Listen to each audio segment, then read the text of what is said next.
The phone is going to fight your relationship with God at home, in the office, fight your concentration. It will steal your day. When the consumption rate has increased, it's no longer a caterpillar, it is now a palmer. It eats hours, 5 hours. And that's your phone. It eats hours, 5 hours. And that's your phone.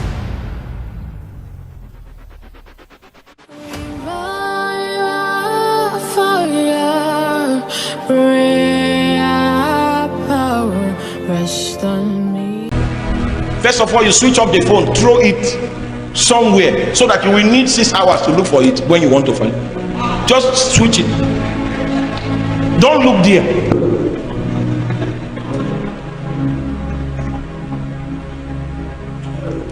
Throw it.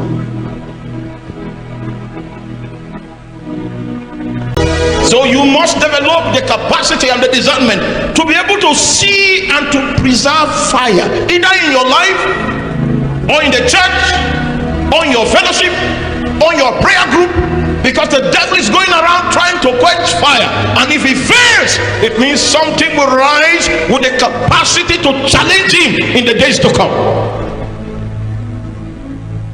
You see, when the devil wants to kill you, what he will do is to make you so busy that you can no longer find time to commune with Jesus. Meanwhile, you are in leadership, but you cannot commune with the head of the church. You begin to take decisions that he did not sanction, and that's how the decisions and the policies are going to stratified the move of. No phones here. No phones. In order for us to learn the culture of reverence, the first way to start it is the phone. The phone is going to fight your relationship with God at home, in the office, fight your concentration. It will steal your day. The phone is the entry point of the cankerworm, and if you don't deal with it, it becomes a palmer. If you don't deal with it, it becomes a locust. Are you there? Say, I will restore unto you the years that the caterpillar have eaten, but the palmer worm that the cankerworm and the locust has eaten. The last time I checked, locusts and palmer worms and cankerworms, they eat grass and leaves, greens. But the ones described in the book of Joel, they eat years. So the caterpillar can steal 3 minutes, 5 minutes.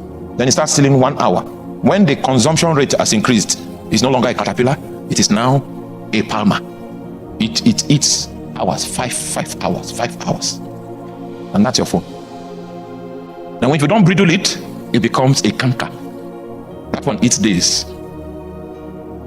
And if you don't bridle it, it becomes a locust. A locust eats years. Just like someone, we were warning him, he was in a relationship with a lady for 5 years. Then the day he brought a flower to propose, she said no. The locust had eaten 5. Please, I don't want to go in that direction. Let's just leave that matter. So if you can't deal with the caterpillar, you will not be able to deal with the locust. And a word is enough for the wise. Building the difference between intimacy and familiarity is one word. You are not with me. What is the name of that word? It's contempt. So when you have contempt in your heart, it means you have become a victim of familiarity.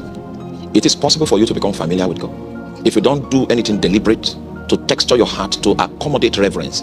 You will be in God's presence and you'll be sending text messages. You'll be in God's presence and you'll strap your ears with your earpiece and then you're watching movies. It's a culture that you must compel your heart to adopt if you want to do business with the God of the Bible. It's a culture. If I'm sending, because a lot of people send in messages, prayer points, we receive on a daily basis, and it's loads. If I have, and I try to at least respond to every day, I take 30 minutes, I try to respond myself to some people. If I must type God, it must be capital G. It's an act of reverence. I will delete it and make sure I correct myself. It must be capital G.